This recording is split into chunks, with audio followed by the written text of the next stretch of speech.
Bagi saya ini negara demokrasi, mau dukungan dari mana saja, monggo. Saya tidak pernah mempersoalkan. Monggo aja. Kalau saya pribadi dukungannya dari mana yang diharapkan? Dari rakyat Jakarta. Teman-teman media semuanya, jadi hari ini kami dari relawan buruh nasional dan khususnya relawan buruh DKI Jakarta menyatakan dukungan kami kepada Bapak Pram dan Bang Dul, karena kami di sini sangat yakin sebagai perwakilan kaum buruh, Pak Pram adalah sosok pemimpin yang tepat untuk Jakarta ke depannya, dan kami harap semua ke Pak Pram, dan kami sangat yakin Pak Pram bisa membawa program-program yang dapat membawa kesejahteraan buruh lebih baik lagi ke depannya. Itu dari segi upah minimum nanti, semoga saya harap lebih baik lagi ketika amin Pak Pram menjadi gubernur Jakarta. Lalu selanjutnya yaitu soal jaminan kesehatan untuk para buruh dan pendidikan, jaminan pendidikan untuk anak-anaknya juga. Mungkin itu harapan yang dari kami sebagai kaum buruh, dan saya harap juga Pak Pram bisa datang minggu depan ke kawasan pemukiman buruh yang ada di Cengkareng. Terima kasih. Silakan Pak Pram. Jadi tadi secara prinsip apa yang menjadi keinginan buruh di Jakarta ada 3. Yang pertama adalah masalah UMP. Kalau dalam penentuan UMP memang antara perwakilan buruh dengan gubernur dan pemerintah Jakarta harus duduk bareng. Dan saya sangat terbuka untuk itu.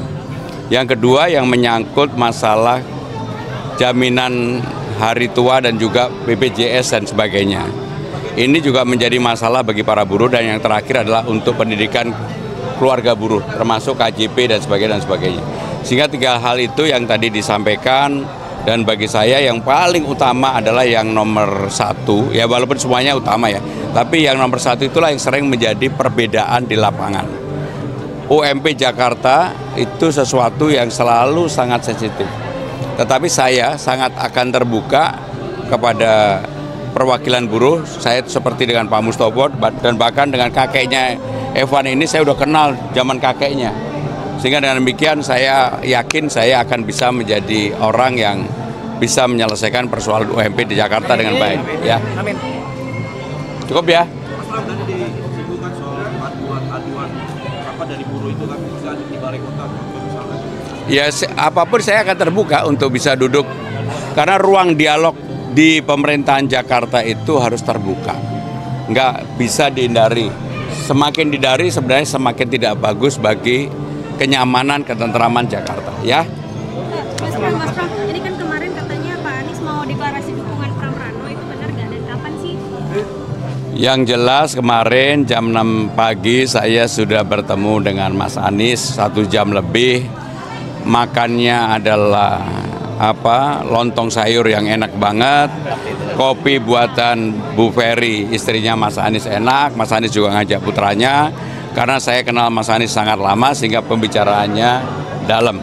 Tindak lanjutnya nanti diikutin aja apa yang akan dilakukan ya. Soal RK selain dukungan dapat dukungan dari Pak Jokowi. Ya bagi saya ini negara demokrasi, mau dukungan dari mana saja, monggo. Saya tidak pernah mempersoalkan.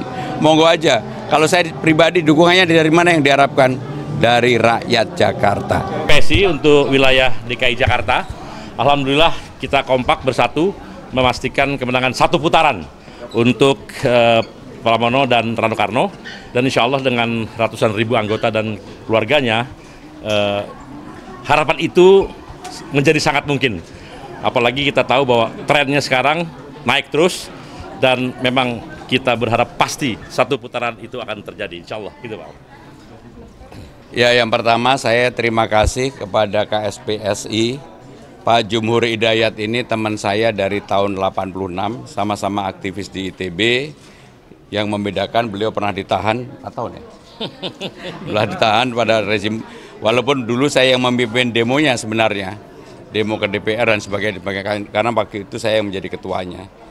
Saya merasa ini energi yang luar biasa yang diberikan oleh teman-teman KSPSI yang secara real. Bahkan saya sendiri tidak pernah, terutama dengan teman-teman KSPSI ini meminta, tetapi mereka secara sadar sepenuhnya memberikan dukungan, dan effortnya dilakukan luar biasa. Mereka sudah door to door canvassing, sehingga itulah yang membuat saya makin terharu dan merasa bahwa teman-teman KSPSI sudah memberikan energi yang luar biasa bagi saya pribadi. Mas Pram, bagaimana optimismenya memandang di Pilkada Jakarta nanti, apakah bakal yakin menang satu putaran? Jadi kalau melihat antusiasme, dukungan, dan juga keinginan terutama, mudah-mudahan apa yang menjadi keinginan itu bisa terwujud, karena dalam survei saya, walaupun survei secara terbukanya belum sampai dengan 50 lebih, tapi kalau diekstrapolasi hampir dari semua lembaga survei kita sudah lebih dari itu. Sehingga dengan demikian titik-titik terakhir ini sampai dengan tanggal 27, dukungan-dukungan seperti ini sangat membantu sekali, dan ini real banget. Mereka sebelum bertemu dengan saya, mereka sebenarnya sudah melakukan sosialisasi di jaringannya masing-masing, dan saya dengan Pak Jumur ini dikasih report secara terus-menerus. Saya melihat ini real, betul-betul real. Saya mengucapkan terima kasih. Mas Pram, udah masuk musim hujan, biasanya banjir, terus masalah permukiman warga, nanti gimana nih Mas? Mungkin bisa. Ya, apapun persoalan banjir di lapangan kan seperti yang selalu saya sampaikan, ada 3, banjir kiriman, banjir lokal, banjir rob. Nah, kalau musim hujan ini yang paling banyak adalah banjir lokal, artinya karena sungainya tidak dikeruk, sampahnya dibiarkan, kemudian pompanya tidak dicek dan sebagainya. Karena saya belum menjabat, tentunya saya tidak bisa memerintahkan untuk itu. Tetapi secara konsep saya tahu bagaimana cara mengatasi pemecahan terhadap banjir itu. PR pemukiman penduduk, Mas? Ya itu tadi, secara konsep saya tahu itu, termasuk di Jakarta ada 12 pompa, memang perlu ditambah, dan tidak semua pompa itu berfungsi dengan baik. Contohnya, ketika kemarin banjir yang lalu hanya 6 pompa berfungsi. Harusnya ketika sebelum banjir terjadi, pompanya memang dipersiapkan dari awal. Ya. Mas Pram, terkait persiapan debat besok, adakah strategi khusus yang disiapkan Mas Pram? Apalagi kan di paslon sebelah itu mereka lebih unggul terhadap tata kelola kota. Jadi urusan debat, baik tata kota atau lingkungan, urusannya bukan unggul nggak unggul. Apakah program itu bisa diwujudkan atau tidak dalam waktu periode 5 tahun. Kalau saya ingin rasional bahwa semua besok yang akan saya tawarkan, saya sampaikan itu betul-betul program yang bisa dieksekusi selama 5 tahun. Jadi saya tidak menghayal gitu ya. Mas, menjelang masa-masa akhir kampanye ini apa yang akan difokuskan oleh Kenapa? menjelang masa-masa akhir kampanye apa yang akan menjadi fokus? Sampai dengan tanggal 23 saya tetap bersosialisasi seperti biasa. Tanggal 24, 25, 26, 27 sampai hari pencoblosan ada 4 hari, saya akan memikirkan hal yang tentunya saya tidak mau melanggar kampanye, tetapi kan waktu itu juga bisa dimanfaatkan untuk hal lain yang secara positif, mungkin dengan keluarga dan sebagainya. Kampanye akbar akan di Jakarta tanggal 23, tempatnya di Gedung Madya, GBK. Ya, makasih ya.